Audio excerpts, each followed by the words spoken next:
Bonsoir à toutes et à tous, nous sommes le vendredi 17 novembre et le curé que je te propose aujourd'hui est Sakamoto Days. Il était une fois un assassin surpuissant. Son nom, Taro Sakamoto. Il était craint par tous les gangsters et admiré par ses confrères. Mais un beau jour, il tomba amoureux. Avant de commencer, n'hésite pas à nous suivre sur Twitch, c'est très important pour nous. Mais tu peux aussi nous suivre sur Insta et Twitter, tous les liens seront dans la description de ce podcast. Alors, Sakamoto Days.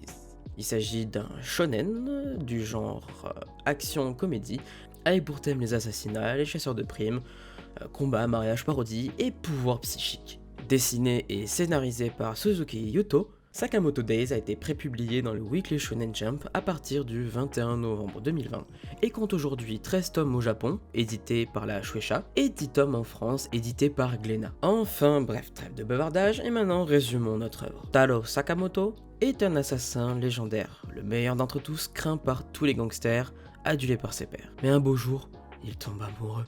S'ensuivent retraite, mariage, paternité et prise de poids. Sakamoto est aujourd'hui patron d'une petite épicerie de quartier et coule des jours heureux avec sa famille. Mais lorsque son passé le rattrape, sous les traits de Shin, un jeune assassin télépathe, Sakamoto reprend du service. Et malgré son apparence, il est toujours aussi charismatique lorsqu'il passe à l'action.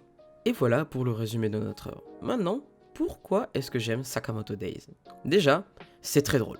J'en ai déjà parlé lors de l'épisode sur Mashle, je suis très friand du comique de situation qui est très bien illustré ici, de par la manière d'être des différents personnages, mais surtout de par leurs actions qui se veulent sérieuses et efficaces par moments, mais sont rendues drôles par la situation. Mais derrière cet humour se cache une histoire quand même assez sombre et pleine de profondeur.